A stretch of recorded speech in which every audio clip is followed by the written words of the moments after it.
시청자 여러분 안녕하십니까. 용감한 토크쇼 직설 원일입니다. 문재인 대통령이 4차 남북 정상회담을 제안했습니다. 형식과 장소, 시기 따지지 않을 테니 북한 형편되는 대로 일단 만나자는 겁니다. 북한은 오지랖이란 단어를 운운하면서 미국 편만 들지 말고 같은 민족인 우리 북한 편 들라고 압박하는 형국. 그러면서도 건설적 협상을 하자는 거 보면 3차 북미 정상회담 생각은 분명해 보입니다. 하노이 북미 회담 노딜에 이어 이번 한미 정상회담도 노딜로 끝난 상황에서 트럼프와 김정은의 서로 버티기 작전 속에 문재인 대통령의 중재자 역할은 무엇일까? 남북 정상회담 한다면 언제 어디서일까? 궁금한 게 많습니다.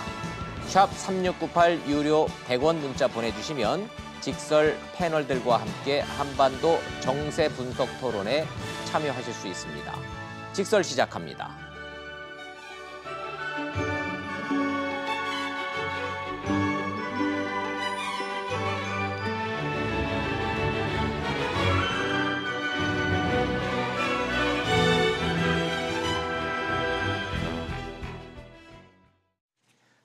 함께해 주실 한반도 문제 전문가 세 분 소개하겠습니다. 먼저 한국국방연구원의 이호령 박사님, 연세대 통일연구원의 봉영식 박사님, 그리고 아산정책연구원의 신범철 박사님 세 분 모셨습니다. 어서 들어오십시오. 안녕하세요. 안녕하십니까. 미국 다녀오신 문재인 대통령은 북한 김정은 위원장에게 4차 남북 정상회담을 제안했고 남북미 3자 회담도 가능하다 했습니다. 그렇다면 대북 특사를 보낼 때가 됐다는 얘기인데 그 얘기는 아직 없습니다.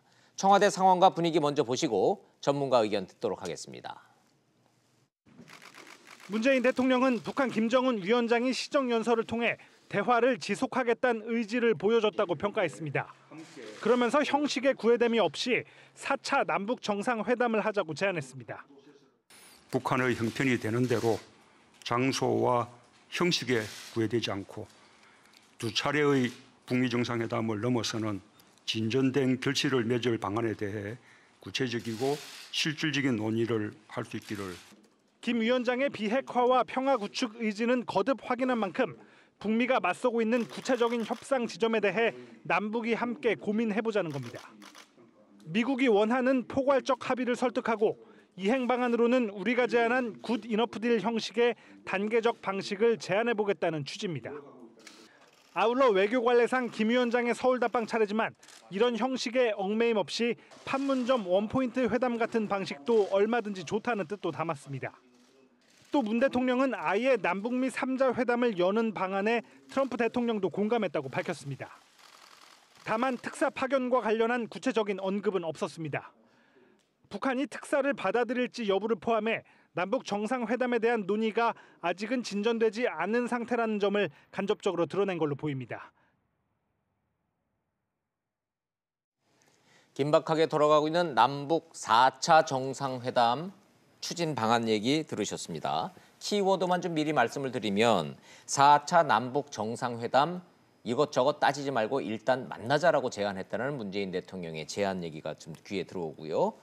이른바 굿 이너프 딜이라고 하는 중재안이 무엇인가 이런 키워드가 좀 나와 있고 한 발 더 나가서 남북미 정상회담 트럼프 대통령, 김정은, 문재인 대통령 이렇게 남북미 3자 회담을 여는 방안에 대해서 트럼프 대통령이 관심 갖고 있었다 얘기까지 좀 나왔습니다. 그리고 지금 관심 있는 특사 얘기는 없다는 얘기까지 갔습니다. 자, 이런 이제 키워드를 가지고 전문가들 한번 의견을 좀 들어보려고 합니다. 잘 주목해 주시기 바랍니다. 먼저 오랜만에 신범철 박사님 나오셨는데 이제 궁금한 게 말이죠. 이런 중차대한 발표를 하면서 어떤 기자회견 형식이나 제가 이런 걸 뭐 제안합니다 이렇게 하는 게 아니라 문재인 대통령이 무슨 회의 같은 해서 이렇게 지나가는 말처럼 얘기를 하셨어요. 저런 발표 형식에도 뭔가 이렇게 행간의 뜻이 있습니까? 예, 물론 있죠. 어떠한 커다란 그런 그 외교적 발표가 사전에 잘 준비됐다면은 단독 기자회견 형식을 통해서 발표를 하셨을 겁니다. 그러니까 아하. 물밑에서 특사 파견이나 남북 정상회담이 합의가 되었으면 예. 그것을 발표하는 형식은 독자적인 기자회견이 되겠죠. 근데 그 정도 수준이 아닐 때 저 월요일 날 수석보좌관 회의 한 거거든요. 그러니까 청와대 수석들을 모아놓고 하는 정례적인 회의 장소에서 그렇습니다. 그때 발표. 이제 메시지를 정리해서 저 부분은 언론이 와서 취재를 할 수 있도록 공개된 발언을 하신 거죠. 아하. 그런 것을 통해서 이제 메시지를 간접적으로 전달하는 그런 방식을 택하신 거죠. 뒤집어 얘기하면 박사님 분석대로라면 남북 정상회담에 대해서 남북 간의 충분한 실무 접촉과 지금 어떤 공감대가 없는 상황에서 먼저 제안을 한 거다? 예, 그렇다고 생각합니다. 만약에 물밑 접촉을 통해서 예. 정상회담 날짜라든가 특사 파견 이런 것이 있다면은 대변인이 공식적인 그 발표를 하거나 예. 또는 대통령께서 따로 기회를 잡으셔서 이렇게 발표하는 형식을 이렇게 만들었을 텐데 이번과 같은 경우에는 아직 그러한 조율이 덜 됐다는 그러한 가정하에서 대통령께서 수석보좌관 회의라는 형식을 빌렸고 그 안에서도 특사 파견이나 이런 구체적인 부분은 언급을 삼가신 거죠. 그래요. 예, 예. 아, 박사님 말씀을 들어보니까 저런 형식에도 다 의미가 있고 뜻이 그랬다라는 걸 이해가 좀 된. 그런데 그냥 국민 입장에서 상식선에서 에이, 그래도 설마 남북 정상회담 얘기를 하는 건데 그래도 뭔가 좀 물밑에서 얘기가 오갔겠지. 그러니까 저렇게 발표를 했겠지. 다만 발표를 지금 할 상황이 아니겠지. 뭔가 사연이 있겠지. 이런 상식적인 의무를 좀 가져봅니다. 봉 박사님은 제가 가지고 있는 이 상식적인 질문에 대해서는 어떻게 생각하십니까? 그 물밑 접촉을 한국 정부가 시도했지만 북한이 호응을 안 했으면은 아하. 이 신범철 박사님이 말씀하신 대로 대국민 메시지를 이렇게 좀 높은 수준에서 하기는 부담스러운 것이죠. 아하. 미국 측으로부터 이번에 한미 정상회담을 통해서 예. 4차 남북 정상회담을 제시하는 것에 대해서 이제 지지 선언을 받았을 확률은 높습니다. 하지만 북한에서 우리는 관심 없다고 버티고 있을 확률이 높습니다. 아, 그래요? 예, 예, 그래서 예. 이제 저도 신 박사님 말씀대로 아무리 수석보좌관 회의에서 모두 발언이라 하더라도 남북 정상회담 얘기를 하면서 특사라의 T자도 안 나왔어요. 예. 그러면은 이제 그 과정을 넘어가지고 그대로 형식에 구애받지 않고 네 번째 남북 정상회담을 하겠다는 건데 그러면 굉장히 파격적인 메시지거든요. 네. 그만큼 우리 정부가 이 사태를 엄중하게 보고 있고 촉진자 역할에 대해서 그 절실하게 절실한 이제 심정을 가지고 있다는 걸 피력하고 있는 것이죠. 네네. 문재인 대통령의 4차 남북 정상회담 제안 자체는 매우 파격적입니다. 시기, 장소, 의제 이런 거 가리지 말고 북한 형편 되는 대로 일단 연락 주면은 만나자라고 명백하게 메시지를 전달을 했는데 두 분 박사님은 그런데 뭔가 남북 간에 충분한 실무 협상, 물밑 접촉 이런 게 아니기 때문에 공식 발표가 아닌 이런 형식으로 발표한 거다고 분석을 해주셨습니다. 이호령 박사님도 같은 분석이세요? 아니면 조금 더 긍정적인 그래도 제가 자꾸 이렇게 미련을 갖는 이유가 네네. 그래도 명색이 남북 정상회담인데 네네. 설마 우리 입장에서는 지금 한미 정상회담을 예. 마쳤고 또 한미 정상회담에서도 남북 회담을 하겠다라고 트럼프 대통령이 얘기했죠. 이야기를 했고 예. 그 또 지지를 받았죠.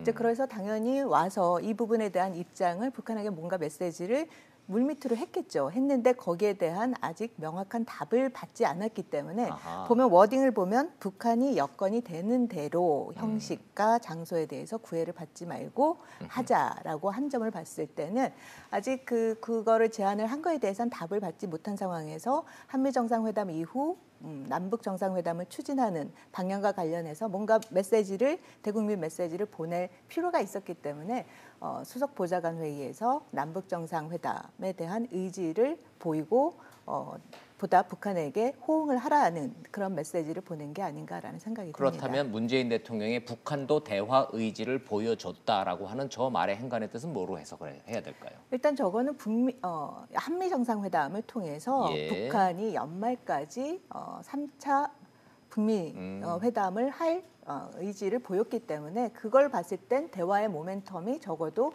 연말까지는 지속이 될 것이다. 그런 예. 측면에서 대화 의지를 보여줬다라고 한 거라고 볼 수가 있겠죠. 좋습니다. 근데 여기서 두 가지를 저희가 또 고려해야 될 것 같아요. 그 문재인 대통령 입장에서는 계속 기다릴 수가 없거든요. 지금 촉박한데 하노이 네. 미북 정상회담 결렬로 촉박한데 지금 이제 중앙아시아 순방을 가시지 않습니까? 네. 그렇다면 계속 이렇게 모양새를 갖춰서 대국민 발표를 하신다면 시간이 지체되게 되는 것이죠. 그리고 두 번째로 이 한미 정상회담에 대해서 이제 시정 연설을 통해서 김정은 위원장이 의견을 피력했거든요. 네. 그것을 받아가지고 우리 입장을 또 밝힐 이유가 있었죠. 필요가 있었죠. 네. 그리고 세 번째는 어떻게든지 조금 이게 긍정적인 무드를 빨리 잡아야 된다. 특히 북한에 대해서. 그래서 발표 내용을 보면은 김정은 위원장이 시정 연설을 통해 한반도 비핵화와 평화 구축에 대한 확고한 의지를 안팎으로 거듭 천명했습니다. 김정은 위원장은 남북이 함께 미래로 나아가야 한다는 뜻을 분명히 했습니다. 예. 굉장히 긍정적인 해석을 하고 계세요. 그런데 근데 과연 국민 대다수가 이런 긍정적인 북한 행동과 언사에 대한 긍정적인 그런 그 해석에 대해서 공감대를 가질 수 있을까? 그런 상황에서 대국민 발표를 크게 하시고 남북 정상이 만나겠다 하면은 그 민심을 어떻게 반응할까도 좀 조심스럽지 않았나 이렇게 생각합니다. 예, 좋습니다. 남북회담 추진에 대해서는 미국에 가서도 말씀을 하셨고 이런 방식을 통해서 남북회담 하겠다라는 의지 표명을 했으니까 뭐 김정은의 반응, 북한의 반응에 대해서는 차차 전문가 여러분과 하나하나 뜯어보도록 하겠습니다. 자, 분명한 것은 합리적으로 생각을 해봤을 때 북한한테 남북 정상회담에 대해서 물밑 접촉하고 의사 전달을 한 거는 분명히 했을 것이다. 그런데 북한으로부터 뭔가 확고한 대답이 나오지 않고 있기 때문에 이런 식으로 발표할 수밖에 없었을 것이다라는 합리적 추정에 대해서는 세 분이 다 공감하시나요? 좋습니다. 그렇게 시청자 여러분들 그럼 이해를 충분히 하셨을 것 같아요. 넘어가도록 하겠습니다. 봉 박사님 말씀하셨으니까 제가 기억나서 여쭤봅니다. 저 중앙아시아 순방 가시잖아요. 그런데 왜 가세요? 지금 이 시점에? 뭐 아마 사전에 조율이 된 걸 겁니다. 이 대통령의 해외 순방은요, 적어도 예. 6개월 전부터 준비가 돼요. 그렇죠. 그래서 지금 뭐 4월인데 작년부터 준비가 되었을 것이고 또 연초에 외교부에서 정상회담을 어떻게 할 것인가 지역적으로 이렇게 배분도 하고 의제별로도 이렇게 조율을 합니다. 사실은 중앙아시아 순방이 먼저 준비된 것일 것이고 워싱턴의 그 한미 정상회담이 급조된 급하게 거죠. 됐죠. 그건 급조된 그러다 거죠. 보니까 지금 외교 행보가 약간 소위 말하는 스텝이 꼬인다고 하잖아요. 그런 네. 것처럼 한미 정상회담에서 성과를 내고 김정은 위원장과의 정상회담이 발표가 됐고 그 다음에 아시아 순방을 가면은 이것이 화려한 외교로 빛날 수가 있어요. 네. 중요한 4강 외교와 북핵 외교도 잘 진행되고 거기에다가 덧붙여서 지금 신북방 정책 이 이야기를 하고 있으니까 그것과 연계해서 뭐 중앙아시아 협력도 강화한다. 이것이 서로 보완적인 상황으로 가죠. 그런데 지금 더 중요하다고 생각하고 있는 북핵 외교나 한미 동맹 이 문제에 있어서의 진전을 거두지 못하니까 아니 이 중요한 시기에 왜 말씀하신 것처럼 중앙아시아를 가시는지 의문을 제기하는 거죠. 그래서 이 외교는 이 설계도 중요하고 기획 단계도 중요하고 어떠한 정상회담을 하면 반드시 성과를 거두기 위해서 철저한 준비를 해야 된다. 그 점을 강조드리고 싶습니다. 이제 좀 어렴풋이나마 이 대통령 동선에 대한 좀 그림이 좀 이해가 좀 되려고 합니다.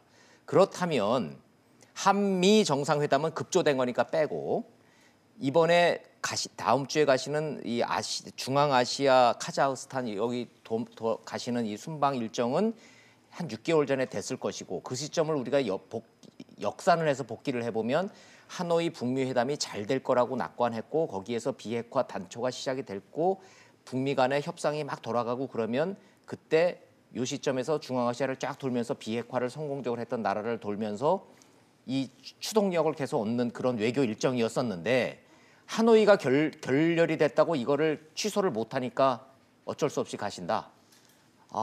오늘 떠나시잖아요. 이효령 목사님 그렇다면은 이게 굉장히 깃바랜 외교 순방이 될 가능성도 있다는 얘기네요. 결과적으로는.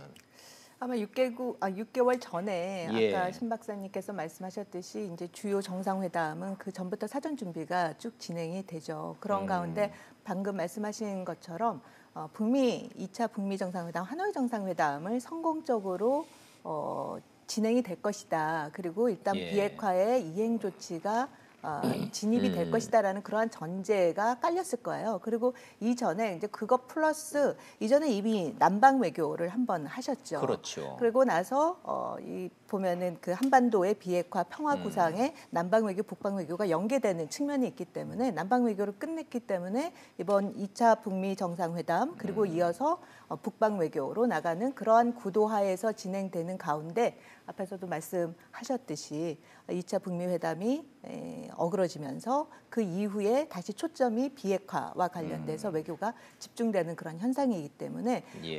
다시 뭐 우리가 추진하고자 했던 남방 외교, 북방 외교, 그러니까 핵 문제 이외의 다른 외교들이 어떻게 보면 비중이 낮아지는 그런 모습이 보여지는 거죠. 근데 예. 그럼에도 불구하고 우리나라의 그 위상이 있지 않습니까? 그래서 모든 것을 외교를 비핵화 외교에만 집중하면 안 되는 거죠.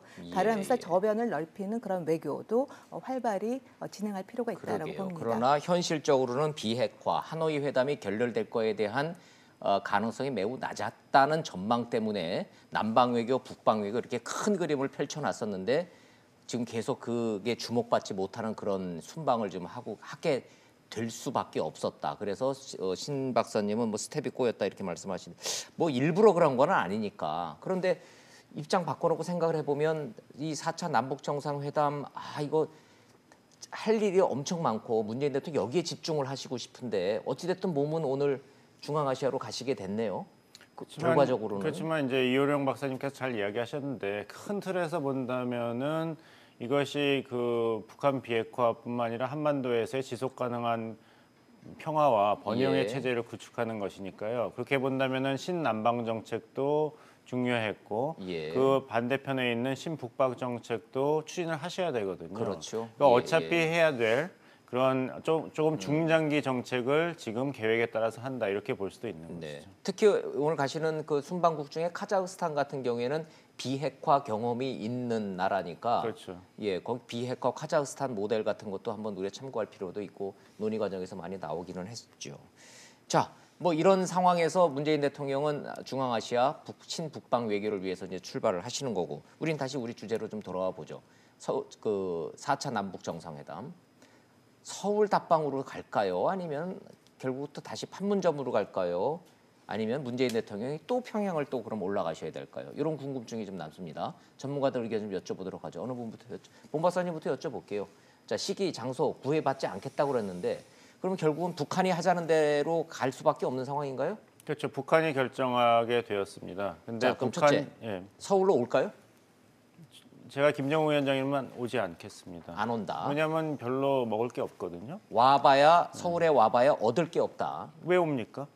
그렇죠. 예. 그럼 김정은 위원장이 지금 와가지고 한라산까지 갈 텐데 예. KTX도 타고 그러면은 북한 입장에서도 이제 한국 국민의 마음을 살 수 있는 뭔가를 해야 되거든요. 네. 한국 전쟁이 아직 끝나지 않았는데 한국 국민의 어느 정도의 마음을 사로잡는 행동을 한다는 것은 북한 정권으로서도 굉장한 부담인 것이죠.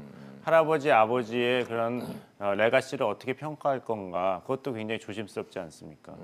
근데 그렇게 부담스러운 서울 답방을 함부로 결정할 수가 없는 것이죠. 네. 서울 답방에 김정우 위원장이 동의를 하려면 적어도 이번 하노이 미북 정상회담에서 제시했던 유엔 안보리 제에서 5가지가 확실히 해제된다는 보장 정도는 돼야지 저 같으면 오겠습니다. 이게 가격이 맞아야 되는 거죠. 예, 결국은 하노이 결렬 이후에 서울 답방은 이미 상당 부분 뒤로 미뤄졌다고 보시는 거고, 문재인 대통령이 원하는 4차 남북 정상회담도 서울 답방 형식이 되기는 그런 이유 때문에 어렵다고 보시는군요. 그렇죠. 이제 문재인 정부 입장에서는 이제 대화의 동력을 계속 유지하고 싶으니까 네. 김정우 위원장의 서울 답방을 성사시키기 위해서 굉장히 촉구했지 않습니까? 예. 작년 말에도 그렇고 연내 서울 답방 얘기했는데 그때도 사실 그 확률이 높지 않았다고 봅니다. 그래서 저는 김정우 위원장이 연말 올해 말까지 서울 답방하는 것보다는 산타클로스가 성탄절에 서울에 오는 게 더 확률이 높다 이렇게 봤거든요. 예, 굉장히 비관적으로 보시는군요. 자, 시기는 잠시 뒤에 좀 따져보도록 하죠.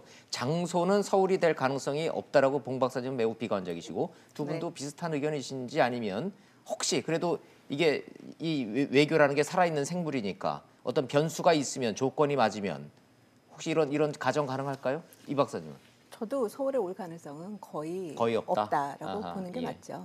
예. 논리적 근거는 비슷한 것이죠? 그렇죠. 그리고 실질적으로 그렇게 오려면 그 서울 답방을 하려면 김정은 위원장 입장에서 충분히 자신감이 있어야 되는 거죠. 예, 예. 근데 그런 아직 자신감을 발휘할 만큼 북한의 그 내부적인 문제도 뭐 이번에 뭐 엘리트들이고 뭐 많은 제도적인 변화를 통해서 대외적으로는 국가 대표자임을 선언을 했지만 실질적으로의 정책적 측면에서 봤을 때는 뭐 인민 대중 제일주의를 외친다라든지 자력갱생을 계속해서 외친다든지 그 이외에 다른 대안이 없는 상황인 거죠. 그래서 국내적으로도 내부적으로도 굉장히 어떻게 보면은 내부를 단속해야 되는데 더 초점을 맞춰야 되기 때문에 서울 답방까지 이을 수 있는 그런 큰 행사를 할 만큼의 여력이 없다라고 봐야 됩니다. 두 분 설명 들어보니까 논리적이네요. 김정은 위원장 지금 와가지고 뭐 서울 가봤더니 그야 고층 빌딩 많대야. 야 잘 살더만 야. 이 소리하고 갈 수는 없잖아요.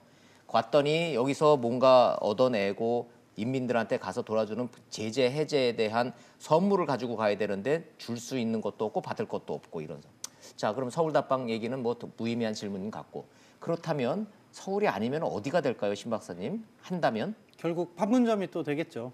가장 그럼 가볍게 갈 수 있고 뒤집어 얘기하면 신 박사님은 문재인 대통령이 또 평양 올라가시는 거는 그것도 무리수가 있다고 보시는 건가요? 북한이 싫어할 겁니다. 왜냐하면 지난번 작년 평양 정상회담 할 때 북한이 의전적 배려를 하기 위해서 엄청난 많은 준비를 했고 그렇죠. 그 비용도 적지 않았을 거예요.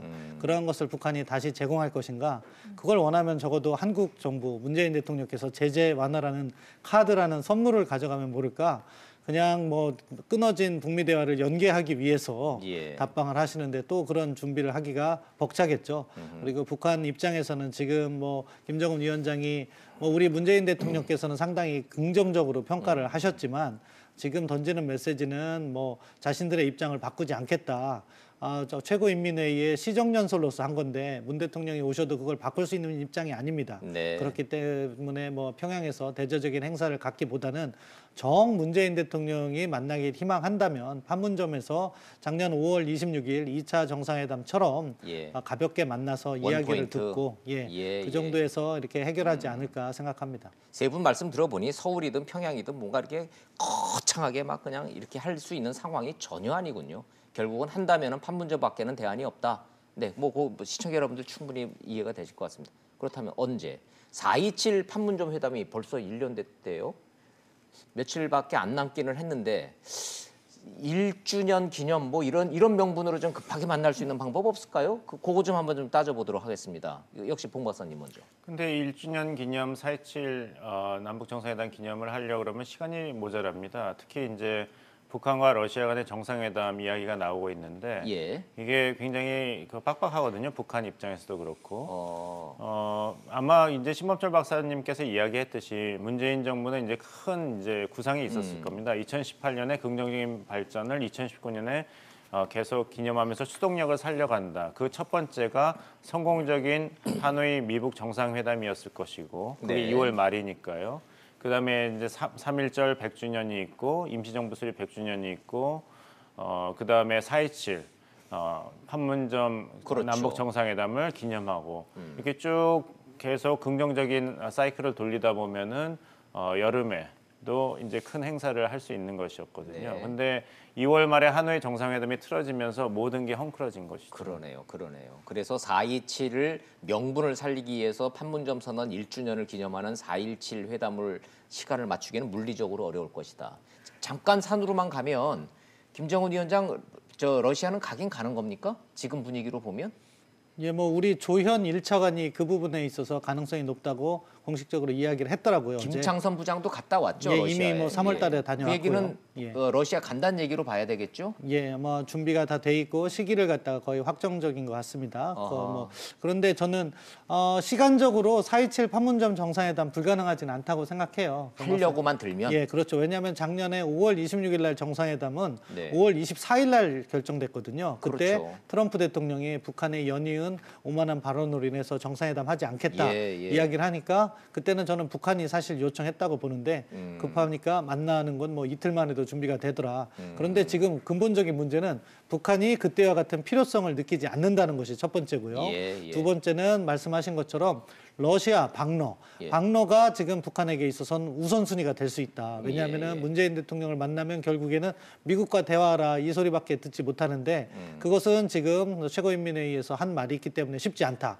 그리고 그러한 미국과의 대결 구도를 올 연말까지 가져가기 위해서는 러시아나 중국과의 협력을 강화해야 된다. 따라서 예. 지금은 러시아, 방러를 통해서 미국에게 우리가 독자적으로 생존할 수 있다. 이 점을 보여주는 것이 북한의 우선순위라고 생각합니다. 아하, 자력갱생의 연장선상에서 미국이 끝까지 이런 식으로 우리를 압박하고 풀어주지 않으면은 우리는 러시아와 중국과 이 제재 완화를 위해서 협력을 해나가겠다. 이걸 보여줄 심산이다.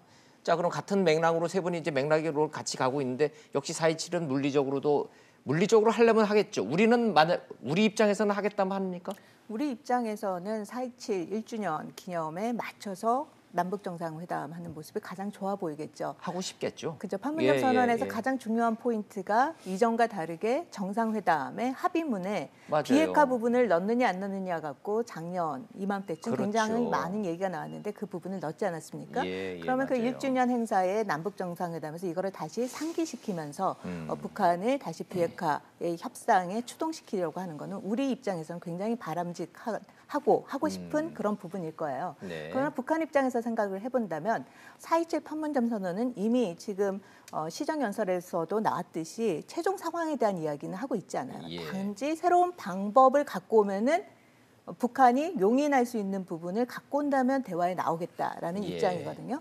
그러한 측면에서 봤을 때 이제 앞에서 두 분이 말씀해 주신 것처럼 중국과 러시아를 통해서 북한이 충분히 견딜 수 있는 대북 제재 상황에서 견딜 수 있는 그런 상황에 대해서 좀 타진을 해보고 그게 끝난 다음에 아마 남북 정상회담과 관련돼서도 입장을 표명하지 않을까라는 생각이 들어요. 그러면 대충이라도 언제쯤이 가능한 그런 측면에선 한 5, 6월이 정도 5, 6월. 되지 않을까라는 문정인 특보의 생각이 전망하고 이 박사님도 비슷하시네요.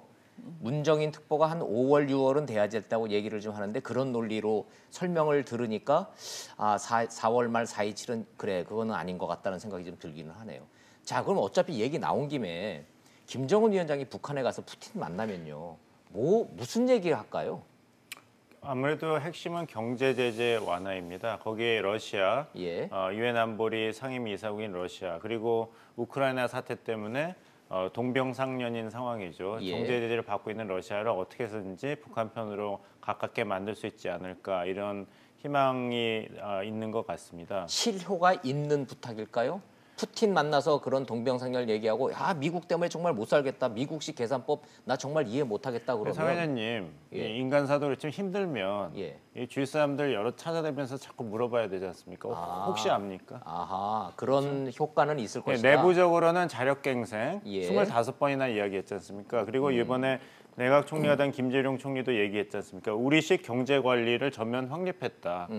그럼 버틸 수 있다는 얘기거든요. 네. 근데 재밌는 얘기는 우리식 경제 발전을 전면 확립했다고 안 그러고 우리식 경제 관리를 전면 확립했다 그러고 예. 한 걸 보고 이분이 이제 자강도 경제를 담당한 걸 보면은 북한은 내부적으로는 버틸 준비를 하고 외부적으로는 한국 정부뿐만 아니라 이제 중국, 러시아 네, 쪽에 네. 손을 벌려서 미국이 주도하고 있는 대북 경제 제재를 어떻게 해서든 조금 약화시키려고 그러는 모습을 보이겠습니다. 모습을 보일 근데 거다. 재밌는 건 예. 뭐냐면 미국도 만만치 않은 게 트럼프 대통령이 이제 한미 정상회담 전에 기자회견 때 이런 얘기를 했어요.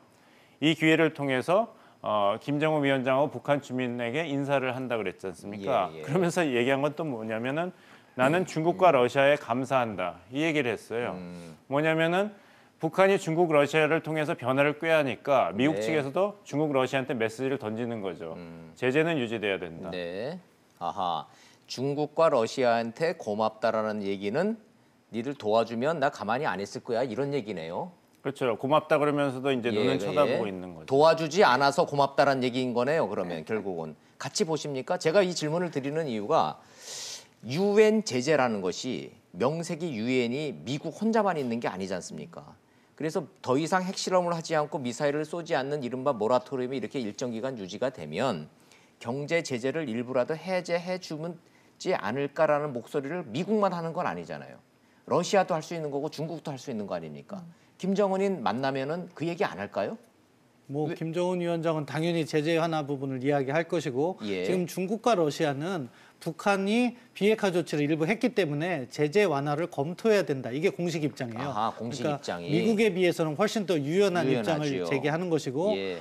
그런 부분에 교환이 있을 것이고 다른 한편으로는 일단 북한의 시각에서 먼저 말씀을 드리면은 예. 나름대로 미국하고의 그 봉 박사님께서 설명을 잘 해주셨는데 대결 구도가 있다면 결국 중국과 러시아를 통해서 이것을 극복해야 되는데 지금까지 북한은 너무 중국에 의존적인 모습을 보였죠. 네. 그것은 체제 안전 보장이라는 측면에서 바람직한 상황은 아닌 거예요. 생명줄이기 그렇죠. 때문에. 그렇기 때문에 예, 나름대로의 균형을 찾기 위해서 러시아와의 관계를 복원해야 된다. 그런 측면이 있고 러시아 역시 이 극동 문제에 있어서 자신들의 영향력을 갖다가 제고하기 위해서는 무언가 북한이라는 카드를 활용하고 싶어 하는 거죠. 그래서 러시아가 살아있다는 모습을 보이는 건데 그러한 데 있어서 이해 접점이 만들어졌고 김정은 위원장의 방러를 추진하고 있는 것 같습니다. 예.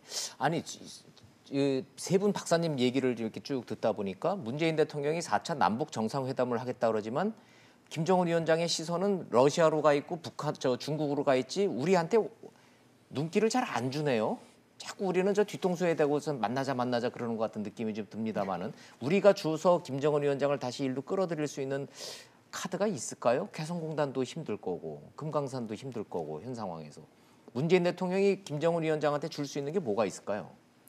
사실상 굉장히 어떻게 보면 지금 정부 입장이 어렵다라고 볼 수가 우리 있겠죠. 정부가 어렵군요. 말은 여지가 대외적으로 없네요. 남북 정상회담을 추진을 하겠다라고 이야기를 하지만 예. 실질적으로 반응을 보이는 북한은 오히려 중국과 러시아 쪽에 더 기대어가 아하, 있고 그렇군요. 또 예, 예. 실질적으로 한국에는 지금 당사자 입장을 취하라는 거 아닙니까? 예. 중재자 균형자가 아닌 당사자 입장을 취하라고 하는데 사실 우린 당사자였죠. 그러나 북한이 그동안 당사자를 인정하지 않았다가 이제 대북 제재 문제를 푸는 데 있어서는 한국이 너희가 그럼 당사자 입장으로 문제를 좀 풀어달라라고 그러네요. 요구를 하는 거죠. 그러나 대북 제재라는 부분과 관련돼서는 우리가 임의대로 유엔 제재와 관련된 그런 사항을 풀어주면서 갈 수 있는 부분이 없기 때문에 실질적으로 우리가 당사자임에도 불구하고 북한에 대해서 압박할 수 있는 그러한 수단이 사실은 많지 않은 거죠. 없죠. 자, 그럼 이 대목에서 북한의 반응으로 한번 가보죠. 지금 화면 보시고 있는 저 오지랖. 저 오지랖. 저 아주 유행어가 돼버렸어요. 사실은 우리가 오지랖이라는 단어를 잘 안 쓰는 게 됐는데 왜냐하면 이게 옛날 한복을 입을 때나 나오던 말이지 않습니까? 오지랖. 근데 김정은 위원장 저 본인 이름으로 오지랖 넓은 중재자 행세하지 말고 민족의 일원으로 당당히 하라. 자, 요 얘기를 좀 안 할 수가 없어서 이 말을 하면은 한국의 국민들이 얼마나 불쾌할 건지에 대해서 김정은 위원장이 모르지 않을 텐데 굳이 저렇게 공식적으로 그냥 해버렸습니다. 그것도 시정연설을 통해서. 신범철 박사님, 오지랖 넓은 저 발언은 진짜로 오지랖 넓은 거 아닌가요?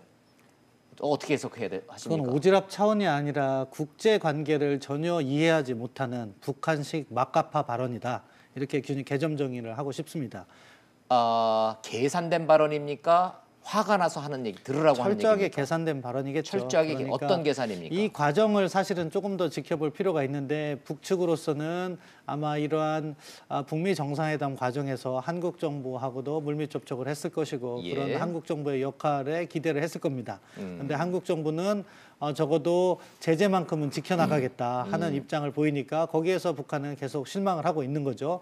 그런데다가 북미 대화가 결렬되니까 그 탓을 자기의 잘못으로 돌리지 않는 거예요. 예, 그 탓은 예. 결국 미국의 탓이고 이번에는 한국의 탓이다. 그렇게 하기 위해서 저런 표현을 넣어서 우리 정부의 역할을 비난한 건데 예. 정말 제가 국제관계에 어긋나는 잘못된 발언이라고 하는 것이 북한이 처음부터 원하지 않았다면은 처음부터 저 이야기를 하면 됩니다. 예. 한국 정부의 중재 역할이나 촉진자 역할 그 혜택을 지금까지 북한이 1년 동안 보아왔던 거거든요. 예, 그런데 예. 자신들의 과도한 요구로 인해서 대화의 판이 깨지자 그 탓을 한국 정부에게 돌리는 것은 맞지 않고 더군다나 국가 간에는 예양이라는 것이 있습니다. 따라서 다른 나라의 국민이나 다른 나라의 최고 지도자나 다른 나라의 공식적인 정책에 대해서는 발언을 삼가하는 것이 예의입니다. 예, 그런데 그것을 갖다가 저렇게 문제 제기를 하고 들어오는 것은 대한민국에 대한 모독이라고 생각하고 저거는 그대로 넘어가서는 안 된다. 작년에 뭐 리선권이 냉면이 목구멍으로 넘어가냐 그런 발언이 있어서 우리 국민들을 실망시켰는데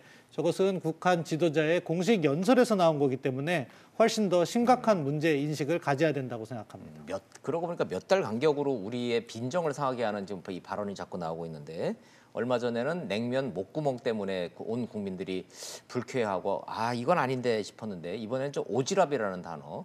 그런데 말입니다. 국가안보전략연구원이라는 데가 있습니다. 이게 국정원에서 운영하고 있는 거기 때문에 나름대로 대북의 북한 정보에 대해서 언론이 의존을 많이 하고 있는 그 연구원인데 이호령 박사님, 네. 긍정과 부정이 교차되는 이중적 메시지다 이렇게 좀 해석을 했어요. 저 오지랖 단어에 대해서. 네. 그래서 제가 궁금해서 사전을 찾아봤습니다. 네. 혹시 오지랖이라는 이 단어에 긍정과 부정의 의미가 둘 다 있나 싶어서 찾아봤는데 네. 과연 없지는 않더군요. 네. 사람이 왜 이렇게 오지랖이 넓어라고 얘기를 했을 때 막 여기저기 그냥 뭐 저 일도 못하면서 간섭한다라는 부정적인 의미도 있지만 사람이 배려심이 많고 워낙 이 사람 저 사람을 잘 챙기기 때문에 오지랖이 넓다라는 긍정적인 의미도 없지는 않던데 국정원은 애써 저렇게 이중적 메시지라고 지금 해석하고 있습니다. 동의하시나요? 아니면 어떤 저런 속사정이 좀 있나요? 글쎄 그 저건 국가안보전략연구소에서 저런 표현을 쓴 거죠. 저기에 대한 평가를 그렇게 한 건데 저는 개인적으로 에서 어떻게 보면은 대화의 모멘텀을 이어가자라는 맥락 하에서 저렇게 평가를 하지 않았나라는 생각이 들어요. 그러니까 왜 이런 이 막가파식 단어를 써서 찬물을 끼얹느냐라고 우리까지 나서서 비판을 하면은 대화의 판이 좀 깨지게 생겼으니 그냥 살살살 달래고 가자 이런 의미인가요? 저는 오히려 그런 쪽의 평가를 한 게 아닌가라는 생각이 들고요. 실질적으로는 그 시정연설은 뭐 다들 전문을 보셔서 아시다시피 한국에게 적극적으로 북한 편 들어라. 간략하게 요구하면 그건 거죠. 북한 미국 편 들지 말고 우리 편 좀 들어주라 그렇죠. 이런 북한 편을 들어서 메시지죠? 제재를 적극적으로 풀어주고 그렇다면은 우리가 정상회담이나 이런 거를 충분히 수용할 수도 있다라는 걸 그걸 간접적으로 전달한 거라고 볼 수가 있는 거죠. 그런데 그런 측면에서 앞에서도 말씀드렸듯이 우리 정부가 지금 취할 수 있는 입장이 굉장히 애매한데 그럼에도 불구하고 우리가 당사자이기 때문에 비핵화 문제를 적극적으로 풀어나가기 위해서라도 북한이 듣기 싫은 말이지만 계속해서 주장을 해야 된다라고 봅니다. 비핵화와 관련돼서 빨리 협상장에 나오라는 것도 계속해서 이야기를 할 필요가 있는 거죠. 혹시 우리 청와대나 정부가 이 오지랖 발언에 대해서 비판을 하거나 뭔가 공식 입장 내놓은 게 있나요? 아직은 없죠. 중요한 것은 이제 대화의 끈을 놓아서는 안 된다. 북한이 이제 대화의 판에서 떠나가게 된다면 다시 2017년 같이 위험한 상황이 되기 때문에 그것은 일단은 참고 기다려보자는 것이 문재인 정부의 입장인 것 같습니다. 근데 자꾸 이런 발언을 하면 사실 국민 감정이라는 게 있기 때문에 문재인 정부가 계속 국민을 설득해야 되거든요. 그렇죠. 대북 부담이 정책에서 커지죠. 뭔가 사용을 하려고 그러면.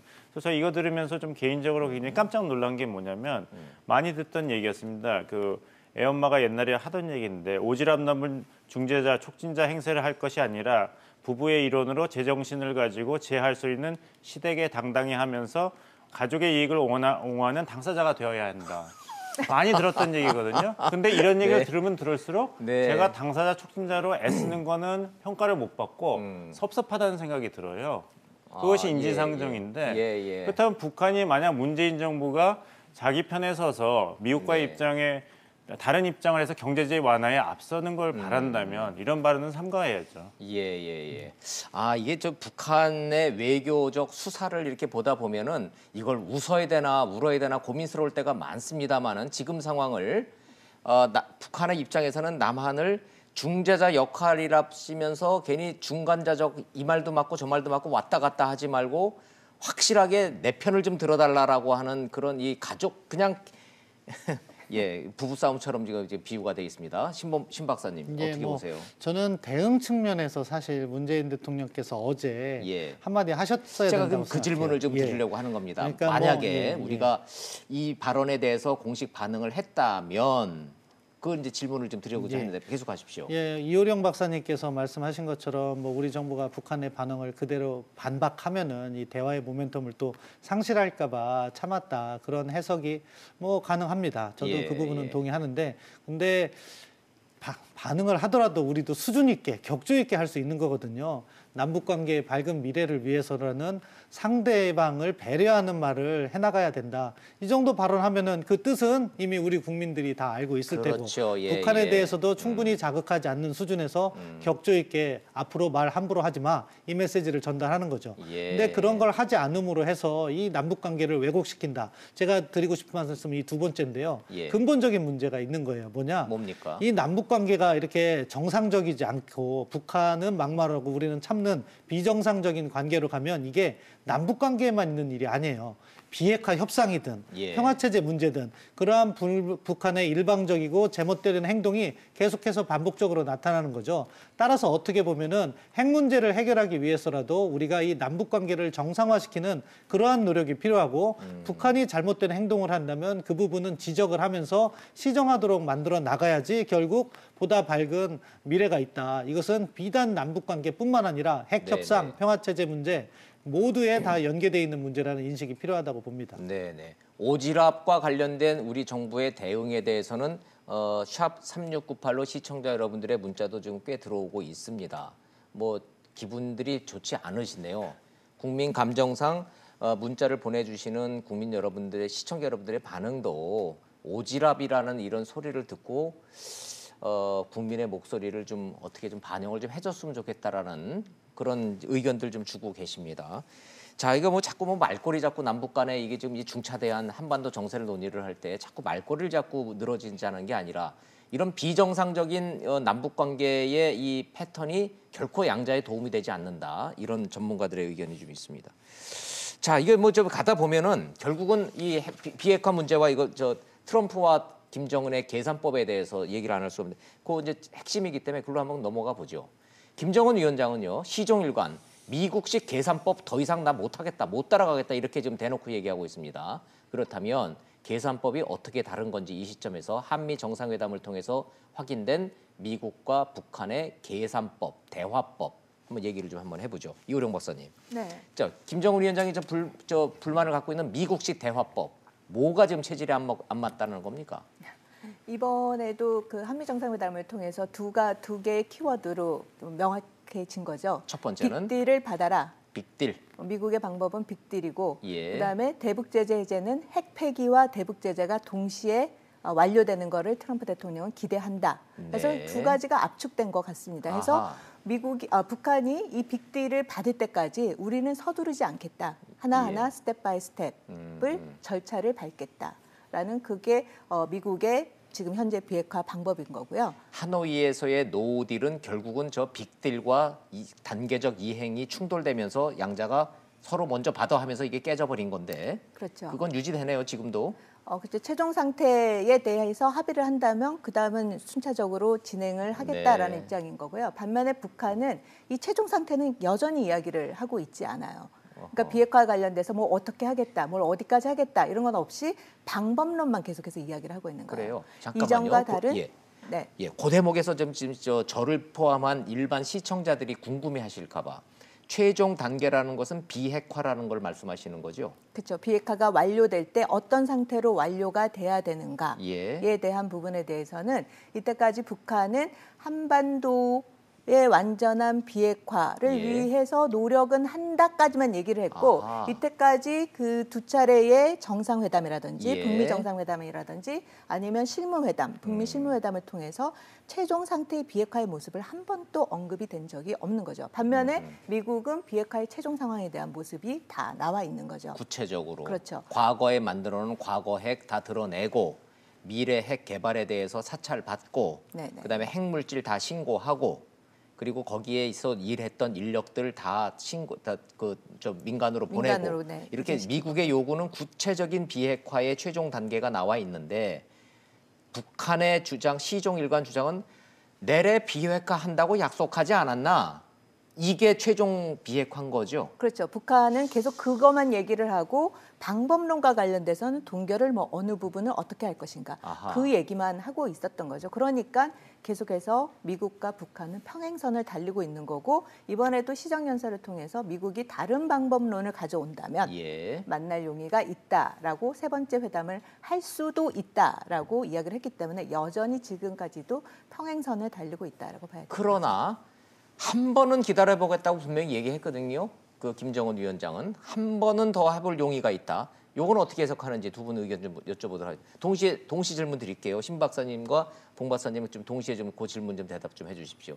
내가 한 번은 더 해볼 용의가 있다. 저건 또 무슨 뜻입니까? 저거 무서운 소리 아닙니다. 결국 현재 북한으로서는 대화의 판을 깰 수가 없어요. 도발로 가게 될 경우에는 새로운 제재가 부과되기 때문에 북한으로서도 예. 현재에서 대화 자체를 포기할 수는 없는 거죠. 대화를 한다고 해야 중국과 러시아도 북한을 지지할 수 있는 겁니다. 아하. 그렇기 때문에 대화 모멘텀 이어간다는 차원에서 자신들의 입장은 바꾸지 않고 오히려 미국의 입장 변화를 촉구하면서 마치 대화의 여지를 남겨두는 그러한 표현이기 때문에 사실은 뭐 특별히 한 번 아니라 내년에 가도 별다른 수단은 없다. 북한판 궁여지책이라고 평가합니다. 아하, 예. 자, 판은 깨지는 않겠지만 조건을 좀 바꿔서 갖고 오라라는 얘기군요. 자, 봉 박사님 저 견해는요? 네, 저도 신범철 박사님 말씀에 동의합니다. 저희가 이제 일상생활에서 무서워하는 사람은 너 나중에 두고 보자 이런 사람이 아니라 당장 만나자는 사람이지 않습니까? 예. 그러니까 이제 김정은 위원장이 만약에 자신이 있다면 뭐 연말까지 뭐 보겠다, 새로운 걸 한번 미국이 가져와라 이렇게 얘기를 안 했겠죠. 예.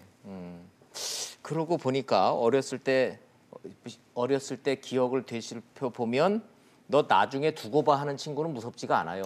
네, 나중에 근데 안 나 만나죠. 지금 집 앞에 있으니까 당장 나와 그러면은 이걸 나가야 되나 말아야 되나 고민스럽죠. 그렇죠. 그런데 김정은 위원장은 두고 보자라는 얘기인 거죠. 근데 사실 두고 보자는 얘기를 북한이 지금 하면 안 되거든요. 왜냐하면 시간을 끌면 끌수록 고통을 받는 것은 미국이 아니라 북한입니다. 예. 트럼프 대통령 항상 얘기하지만 그 북한이 핵실험, 미사일 실험을 하지 않는 한 우리는 행복하다 이런 얘기를 했잖아요. 그러니까 벌써 플러스인 거죠. 네. 미국 입장에서는.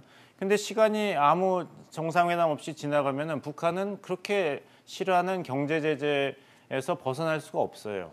그러면 시간이 누구 편입니까? 네. 미국 편인데 북한이 오히려 서두르지 않겠다. 연말까지 기다려보겠으니까 아이들을 가지고 와라. 이런 예, 발언하는 것은 앞뒤가 맞지 않죠. 좋습니다. 지금 김정은 위원장의 시정연설 그 워딩을 하나하나 지금 보고 있습니다. 그럼 맨 마지막 문장 한번 주목해 주십시오. 자, 일방적 요구하지 말고 건설적 해법을 찾자. 이거는 굉장히 좀 의미가 있는 얘기 같은데 김정은 위원장이 말하는 건설적 해법이 뭔지 우리가 혹시 들어가서 중재 역할이 혹시 가능한 건지 전문가들 의견 좀 여쭤보죠. 건설적 해법이 뭐예요? 건설적 해법과 관련돼서는 일단은 최종 상황에 대해서 굉장히 미국이 스트릭트하게 요구를 제시하지 않았습니까? 예. 그와 관련돼서 말 그대로 비핵화니까 예. 핵에 우선 초점을 두고 그리고 앞에 이제 초기 단계의 진입에 해당되는 부분과 관련돼서는 좀 순차적으로 밟을 테니 거기에 해당되는 대북 제재를 좀 빠른 템포로 풀어달라고 아하. 하는 그 정도가 되지 않을까라는 생각이 들어요. 그냥 일반인의 요구 언어로 다시 여쭤보면은 건설적 해법이라는 거는 그래 빅딜이라 그러니까 빅딜이라고 해줄 테니까 내용만 스몰딜로 해줘 이런 뜻인가요? 이렇게 해석해야 되나요?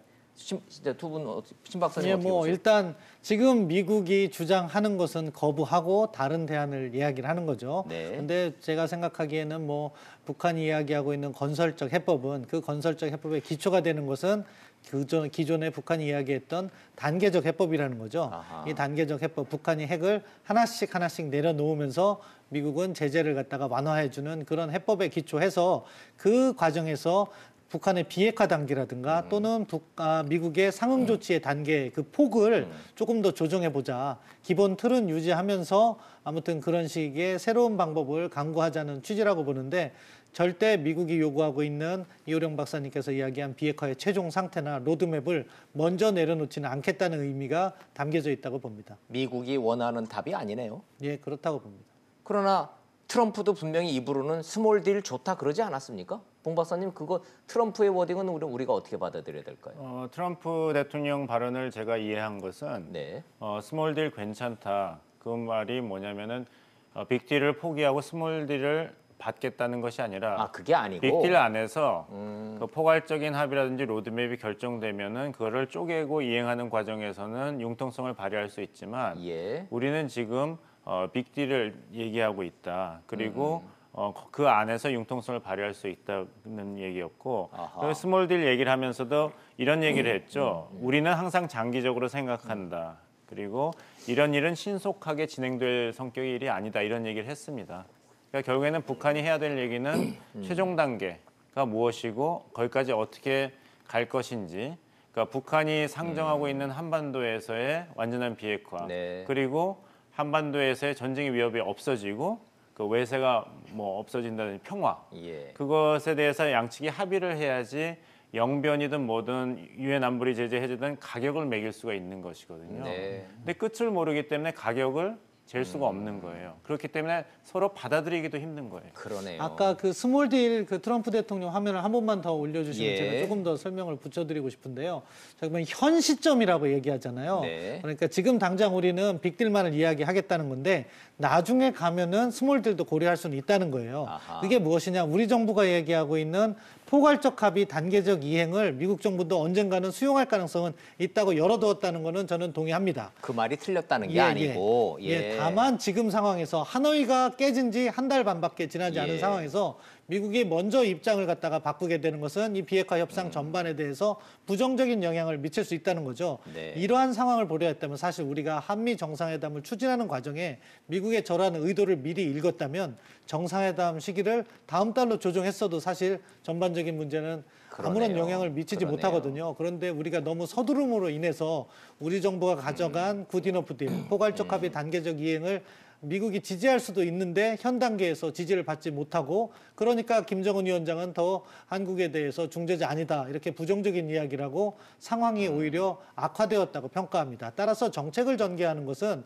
내용도 중요하지만 성숙한 시기가 무르익었느냐 그 시점을 파악하는 것도 매우 중요한데 이번에는 조금 서두른 것 같습니다. 외교도 타이밍이 참 그래서 핵심인 건데 불편한 질문이지만 그래 안 드릴 수가 없네요. 정상회담 결국은 딱 2분 했다.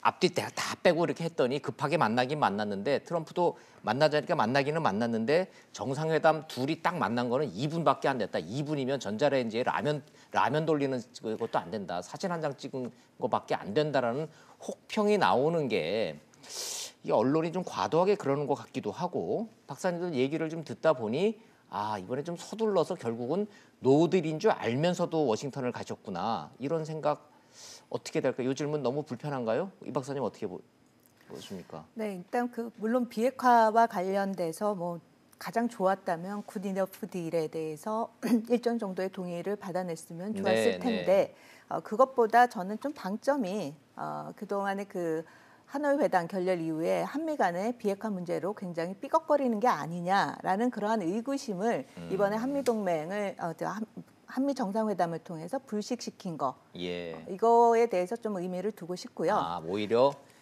비핵화 방식보다는 한미 간의 이견 없다를 확인하기 위해서라도 그거는 충분한 갔어야 됐다는 말씀이시네요. 네, 그리고 대통령도 이전과 다르게 한반도의 비핵화라는 표현을 안 썼어요. 북한의 비핵화. 해서 이 부분도 어떻게 보면 그 전에 그러한 우려사항에 대해서 한국의 비핵화 입장이 뭐냐라고 하는 그런 우려에 대해서 북한의 비핵화라고 반드시 방점을 찍었기 때문에 이 부분도 어떻게 보면 성과라고 볼 수가 있겠죠. 그러네요. 그러나 앞에서 이제 신 박사님께서 말씀을 잘해주셨듯이 이 부분과 관련돼서 우리가 여러 가지 로드맵을 가져갔겠죠. 실무 차원에서 이런 것들이 있으니 미국이 어떻게 생각하느냐라는 거를 물어봤더니 아직 현 시점에서는 빅딜에 대한 북한의 동의를 먼저 얻고 그리고 나서 그게 된다면 그 뒤에 해당되는 뭐 굿이너프 딜이든 스몰 딜이든지 그거를 연계해서 나가겠다라는 그런 계산이 아니었나라는 생각이 듭니다. 그러네요. 봉 박사님 의견도 좀 여쭤보도록 하겠습니다. 너무 시간이 짧았고 급했고 그래서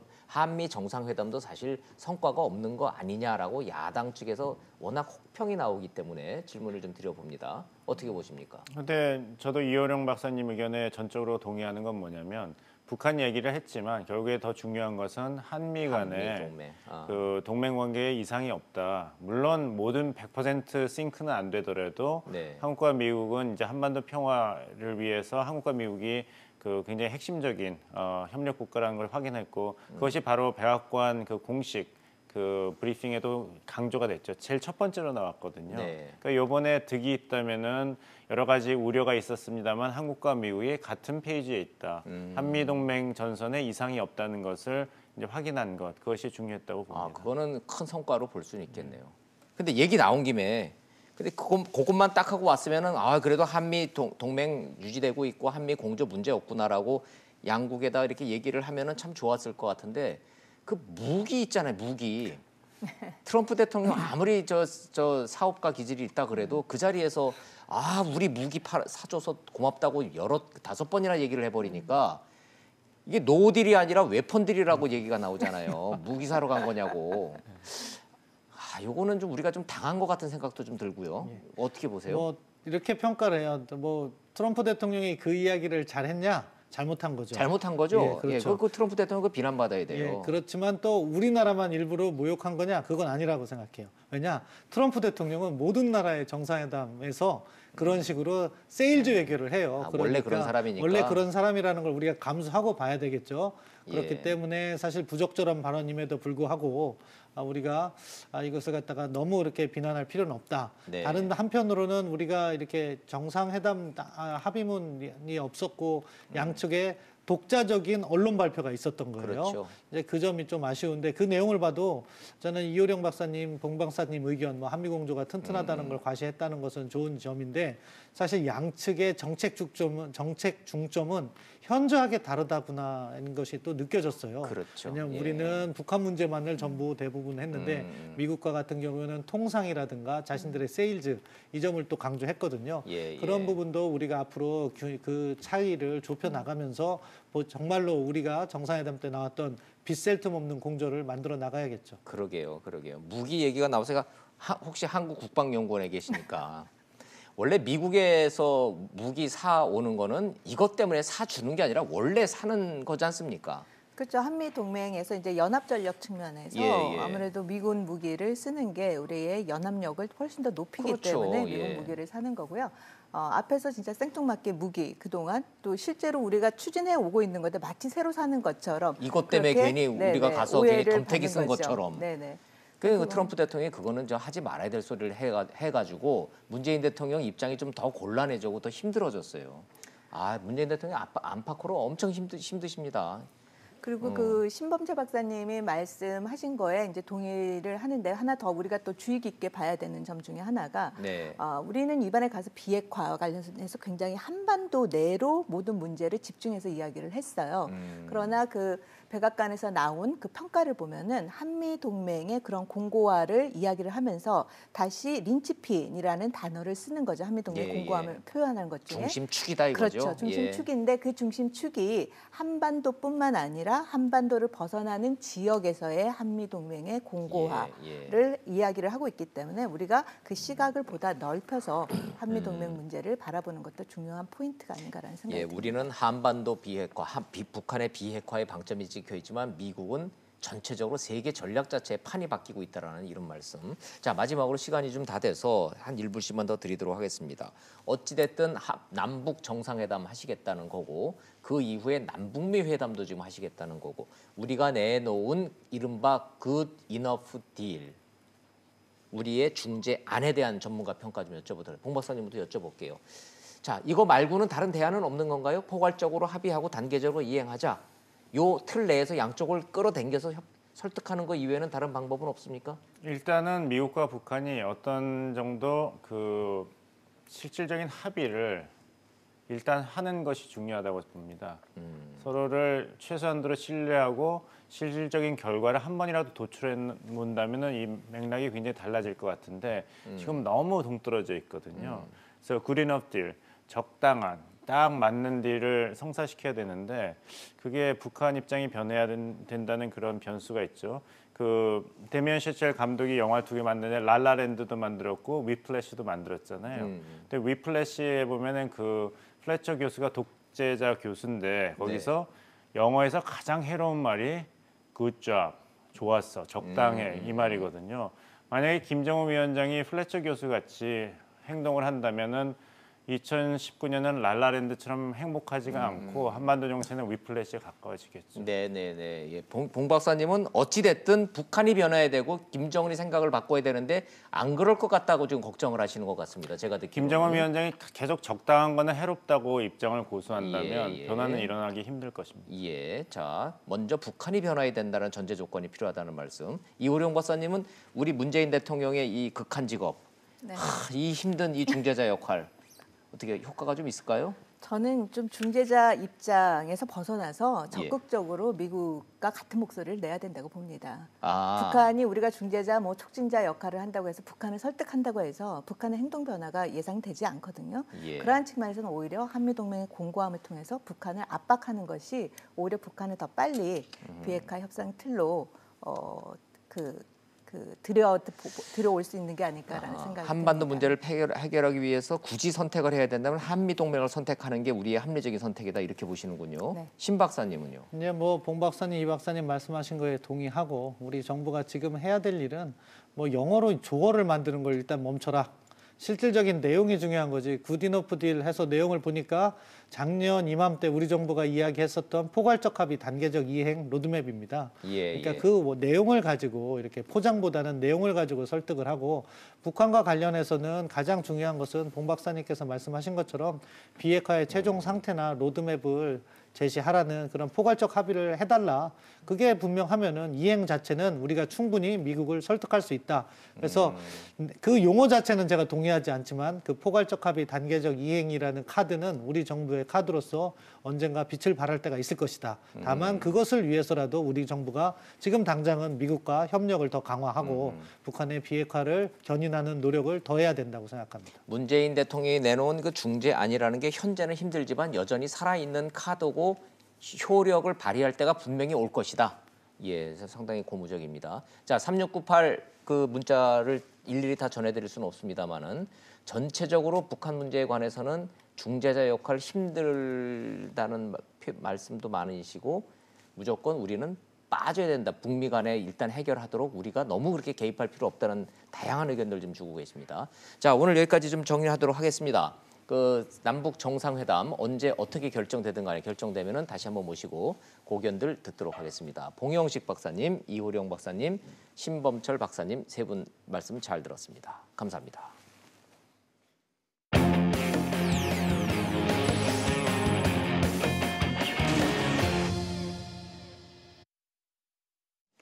이미선 헌법재판관 후보자에 대한 국회 청문 보고서는 채택 시한을 넘겼습니다. 청와대는 다시 보내달라고 요청하겠다는 얘기고 이 얘기는 임명 강행하겠다는 뜻으로 해석되고 있습니다. 청와대와 국회 상황 보시고 이슈 따라잡기로 돌아오겠습니다. 청와대 한 고위 관계자는 오늘 이미선, 문형배 두 헌법재판관 후보자에 대한 청문 보고서 송부를 국회에 다시 요청하겠다고 밝혔습니다. 헌재 공백을 최소화하는 게 중요하다고 말해 송부 기간을 사나흘 정도로 짧게 제시할 가능성이 커 보입니다. 이미선 후보자 임명을 두고 여야의 대치는 더 가팔라지고 있습니다. 이미선 후보자 부부에 대해 자유한국당은 검찰 고발장을, 바른미래당은 금융위에 조사 요청서를 냈습니다.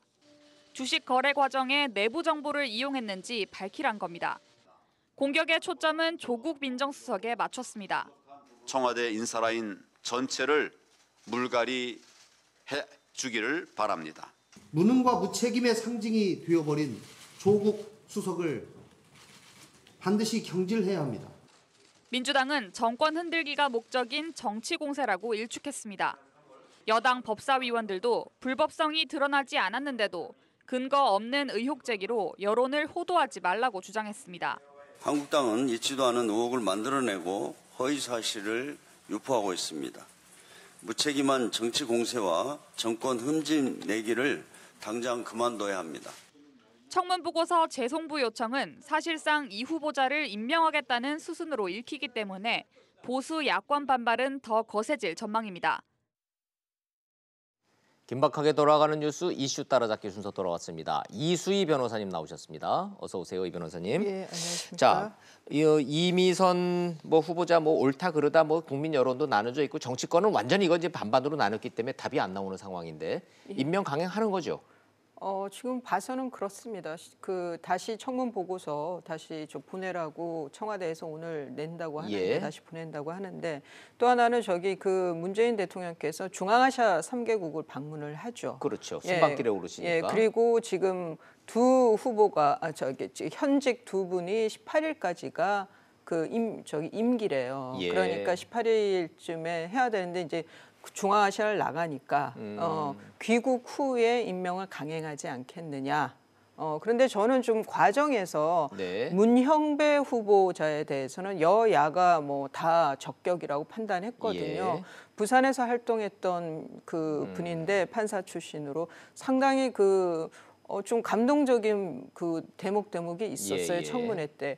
그분에 대해서는 청문 보고서 채택을 해주겠다고 하는데 야당에서. 야당이. 이미선 후보자하고 패키지로 해야 된다는 게 또 민주당의 주장이에요. 그래서 같이 덩달아서 발목이 잡혀버렸군요. 그래서 문형배 후보의 경우에는 보고서가 채택된다는 거하고 아닌 거하고는 차이가 크잖아요. 그렇죠. 과정에서. 네네. 좀 분리해서 문제가 없는 후보에 대해서는 좀 채택 보고서가 청와대로 가고 그리고 임명이 되는 좀 차별화도 필요하다는 생각이 듭니다. 야당도 좀 전략적으로 좀 분리할 필요가 있어 보이는데 그렇게 안 하겠다는 거예요. 여당은 패키지로 가겠다는 거예요. 여당이 패키지로 가겠다는 거군요. 오케이, 좋습니다. 자유한국당은 그런데 이미선 후보자 부부를 검찰 고발했대요?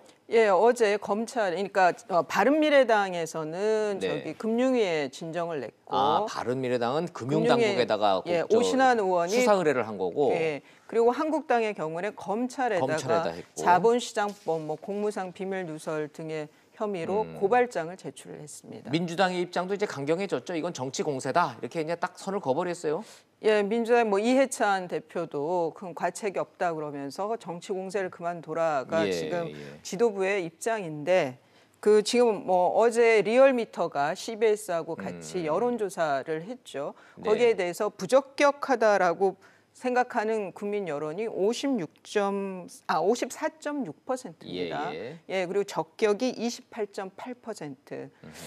이 정도 되면 청와대가 귀를 닫으면 안 된다는 생각이 듭니다. 이렇게 거의 두 배잖아요. 근데 이런 점은 있어요. 부적격 의견이 54.6%인 거는 이건 사실관계는 맞는데 조사 시점을 보면은 남편인 오충진 변호사가 적극 나서가지고 맞짱 토론하자라고 나는 불법 없다하고 이거는 이거고 나는 돈 번 게 없다하고 적극 해명하기 전에 했던 여론조사이기 때문에 남편의 해명이 반영이 되면은 저 여론조사 결과 어떻게 될 것 같아요? 근데 오충진 변호사 남편의 그 해명의 내용도 사실 그렇게 긍정적인 반응이 나온 게 아니죠. 내가 35억짜리 강남 아파트를 갖고 있었으면 지금 이런 비난을 받겠느냐. 오히려 그런 좀 이렇게 선을 넘는 발언도 있었기 때문에. 판사 때 거는 내가 점심시간에 했다. 유감스러워. 그거는 송구하다.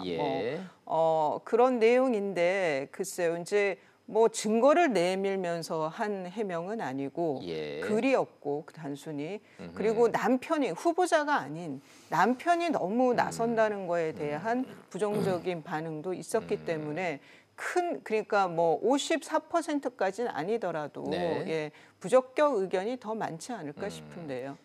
남편이 나서서 모든 걸 해명하고 그러는 바람에 이미선 후보자보다는 남편 오충진 변호사가 더 주목을 받고 있는데 오충진 변호사는 이 문제를 제기한 한국당의 주광덕 의원한테 맞짱 토론하자 그러고 주광덕 의원은 조국 수석하고 맞짱 토론하자 하고 이게 막 엇갈려요. 화살표들이. 여기다가 다 불러내서 여기서 한번 같이 다 모여가지고 토론해보면 어떨까 싶은데. 근데 지금 주가에 대해서는 특히 주식과 관련된 건 이게 밝혀내는 게 상당히 어렵습니다. 아주 방대한 자료들을 그렇죠. 가지고 해야 되기 때문에 예. 애초에 내가 불법이 있는지 없는지 사전 정보가 있었는지 없었는지 맞짱 토론을 한다는 것 자체가 좋아요. 좀 어찌 보면 어불성설이죠. 예, 이런 상황에서 임명 강행할 것 같다라는 얘기까지 전해드리면서 자, 이러는 가장 근본적인 이유가 보면 총선 D-1년이 돼요, 이제. 예. 그죠? 딱 1년 남았죠? 예. 자, 이제 이래 되면 제일 관심 있는 게 민주당에서 조국 수석 차출설이 가라앉지 않고 있는데 만약에 조국 수석이 총선에 본인은 안 나온다 그래도 예. 당을 위해서 희생하라고 해서 만약에 끌려 나온다면 예. 어디예요? 부산이죠. PK. 아, 부산이죠? 그러니까 지금 이제 그 이해찬 대표가 막 집권 20년, 50년 뭐 얘기 계속 하셨는데 거기에 교두보는 우선 부산 경남을 잡지 않으면 안 된다는 근데 거거든요. 부산도 지역구가 여러 군데 있잖아요. 굳이 예. 따지자면 조국 수석은 어디에 나오고? 지금 이제 해운대 갑 얘기가 나오는데 해운대 갑이면 현재는 하태경 의원 지역이죠. 야, 그거 예. 볼만하겠네. 예, 하태경 조국 그 게임이면. 거기에 대해서 또 이현주 의원이 그러니까 예, 자유한국당은 현재 거기가 원웨이인 거죠. 그러네요, 현역 의원이 그러네. 없죠. 예. 그러니까 이현주 의원이 이제 그 모 라디오 방송에서 그 해운대 갑에 조국 수석이 많이 출마한다 그러면 예. 대적할 생각이 있느냐 해서 기꺼이 하겠다라고 나랑 했는데 붙자.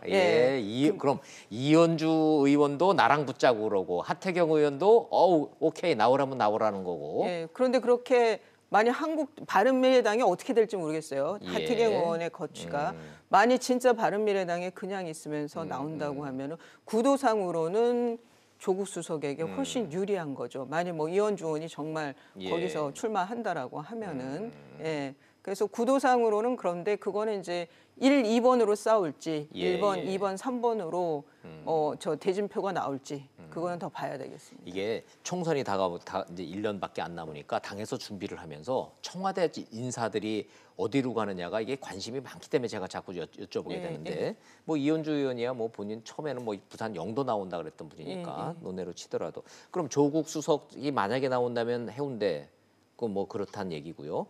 윤영찬 전 국민소통수석은 사실상 공식 발표했어요. 예, 어제 국회 정론관에서 민주당 입당 얘기를 입당한다고 하면서 성남 중원구에 내가 출마하겠다. 여기 아예 지역을 찍었습니다. 성남 중원이면 현역 의원이 지금 자유한국당 아니에요? 자유한국당 신상진 의원이로요. 그렇죠. 사선 의원이에요. 그러니까 이런 지역구가 있어요.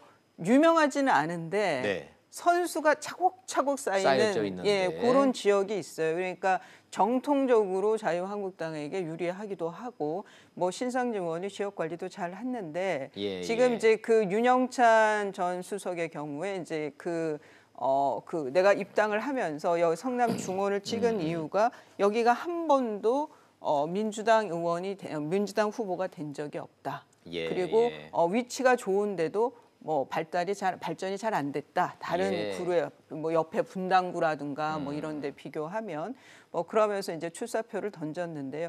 여기는 이제 그러니까 늘 원에만 있었던 거거든요. 민주당 입장에서는 공천을 뭐 경쟁을 할 때 윤영찬 수석은 워낙 얼굴이 많이 드러났잖아요. 저기 그 옛날 홍보 수석이죠. 지금 국민소통 수석이라고 하는데 그러다 보니까 인지도는 상당히 높죠.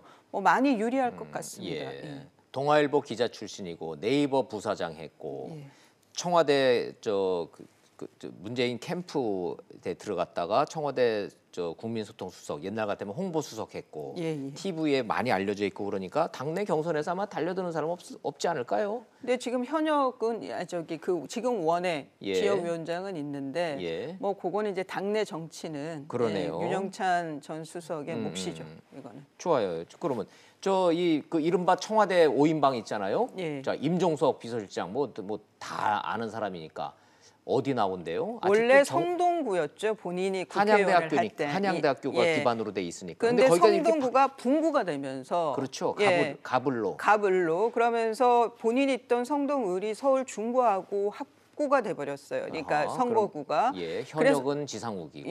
그래서 처음에 이제 중구에서 나온다 설이 많았었는데 뭐 최근에 나오고 나서는 종로설도 있고요. 그리고 이제 그 김성태 한국당 김성태 의원이 있는 강서? 그 강서 얘기도 나오고 했어요. 그래서 임종석 그 전 실장의 경우에는 뭐 어디다라기보다 상당히 이제 리베로 같은 것 같아요. 그러네요. 예. 워낙 인지도가 높다 보니까 좀 당 입장에서는 여기 꽂아도 되고 저기 꽂아도 되는 그런 후보가 되지 않았나 하는 생각도 들고요. 어디다 가도 임종석은 된다 뭐 이런 자신감도 있겠죠. 근데 좀 묘한 거는 지난 2016년에 예. 은평에 그 출마를 했다. 아, 출마가 아니죠. 저 당내 경선에 떨어졌죠. 예. 그때는 자기 지역구인 성동을 버리고 은평으로 그냥 피해가는 듯한 인상 때문에 오히려 더 모양새가 안 좋기도 했었고 시기도 워낙 안 좋았었고. 예. 근데 뭐 이번엔 또 봐야 되겠습니다. 예, 이번엔 좀 봐야죠. 자, 그러면 그 황교안 전 총리도 사실상 이제 대권 주자니까 이제 종로 얘기 나올 거고. 출마를 해야죠. 예, 만약에 그렇게 된다면 임종석 카드를 종로에다가 내리꼽는다 그러면은 현재 종로 지역구는 정세균 의장이 근데 정세균 의장이 그 국회의장을 했음에도 불구하고 또 출마하고 싶어 한다는 설도 있고 아닌다는 것도 있고. 그거는 뭐 만난 분들마다 약간 대답이 다르시더라고요. 근데 종로 총선은 시청자들이 딱 보시기에도 정세균, 임종석, 이낙연, 황교안 이러니까 전부 다 대선 주자들이에요. 그러니까 정치 1번지라고 하고 저게 워낙 뭐 그 노무현 전 대통령, 이명박 전 대통령 다 종로 출신이죠. 그래서 이제 종로가 상징하는 게 굉장히 큽니다. 그렇죠.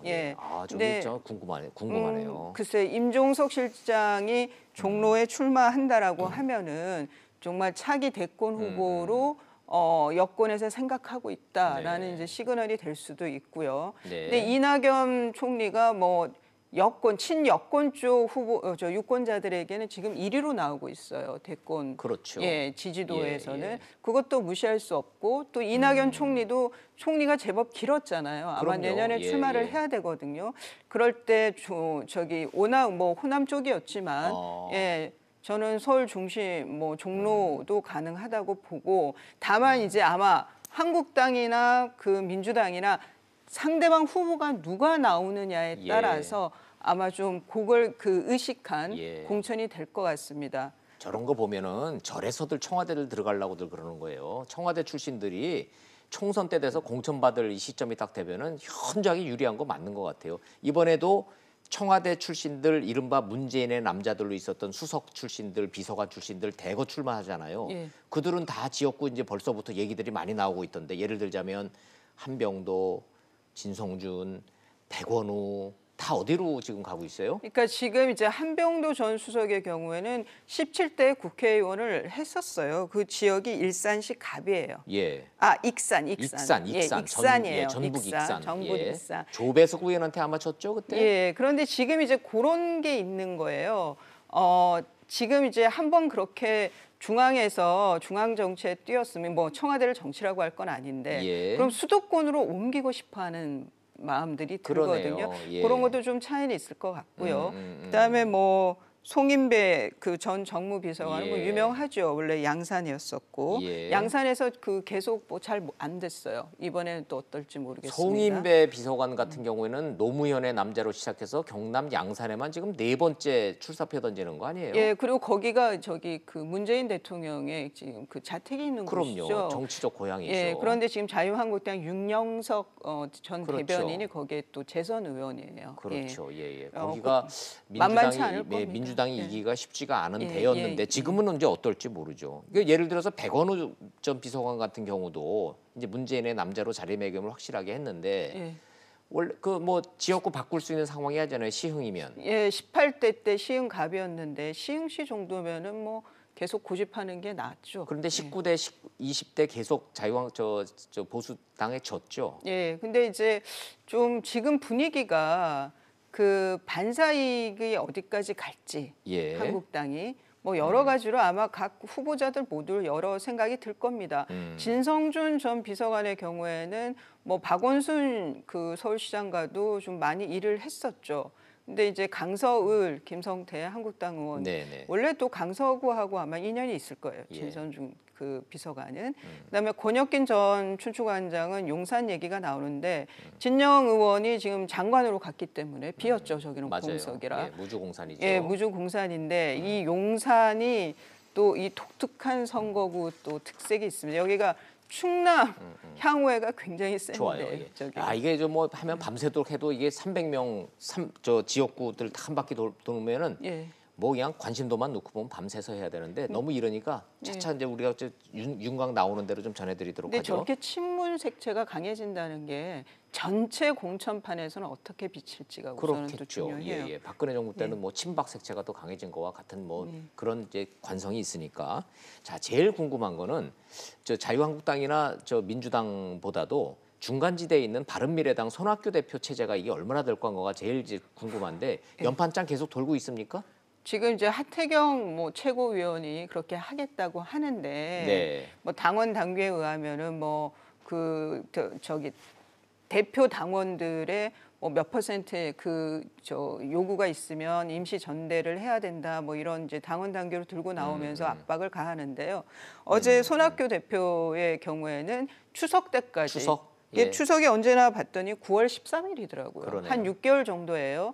그때까지 당 지지율이 10%가 안 되면 내가 사퇴하겠다예요. 근데 현재 지금 바른미래당의 지지율이 9%에서 왔다 갔다 해요. 10%를 넘지는 못하고. 예. 그런데 이제 갈수록 아마 각 당의 그 거대 양당에 몰릴 거거든요. 네. 저 얘기는 글쎄요. 나는 9월쯤에 그만두겠다는 말하고 같은 말이 아닌가 싶기도 그러게요. 하고. 손학규 대표의 거취보다는 사실은 더 국민들의 관심사는 이미 독일에서 다 건너와가지고 일본까지 와 있다라고 마음은 와 있다고 하는 안철수 재등판 언제가 될 거냐 이게 더 관심인 것 같은데. 근데 최근에 이제 뭐 하프 마라톤 뛰고 이렇게 매달 저기 보여주면서 환하게 웃는 사진이 이제 뉴스에 언론에 탔죠. 근데 지금 그러면 손학규 대표는 왜 그럼 6월 동안 6개월의 시간을 벌려고 했을까? 그러게요. 왜 9월을 시한으로 했을까?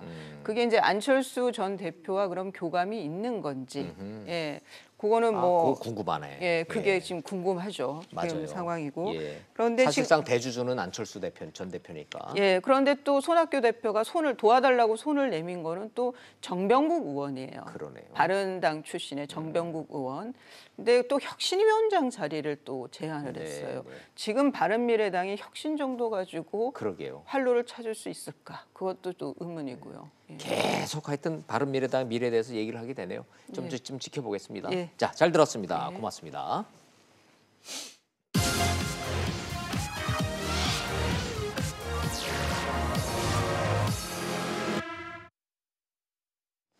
하노이 북미 회담도 노딜, 워싱턴 한미 회담도 노딜. 그렇다고 성과가 아예 없는 건 아니랍니다. 핵심과 본질은 김정은이 핵을 포기하고 경제 발전 선택할 건가였는데 그 의지와 말은 이제 중요치 않아졌다가 성과라면 성과입니다. 뭔 소리냐? 김정은은 영변을 내놓고 비핵화 의지라고 주장했지만 트럼프는 그건 네 계산법이고 내 계산은 완전한 비핵화다. 이걸 명확히 밝혔습니다. 의지나 말이 아니라 행동으로 보여라 이겁니다. 중재자 문재인 대통령이 일단 영변 받고 그만큼만 제재 해제하자라고 했지만 트럼프의 대답은 노우입니다. 트럼프는 1년이고 2년이고 북한 너 한번 버텨봐라 라는 거고 김정은은 공기와 물만 먹고 자력갱생하겠다 이러는 건데 누가 더 고통스러울지는 자명합니다. 시간이 결코 북한 편이 아니란 얘기입니다. 어떤 경우든 한반도가 다시 전쟁 분위기로 돌아가선 안 됩니다. 어렵게 여기까지 오는 이 평화 분위기 무엇보다 문재인 대통령 공이 큽니다. 조급해하지 말고 냉정하게 이런 상황을 일단 관리하는 차원의 4차 남북 정상회담 빨리 성사되고 잘 되길 국민과 함께 기원하면서 직설 마치겠습니다. 시청해 주셔서 고맙습니다.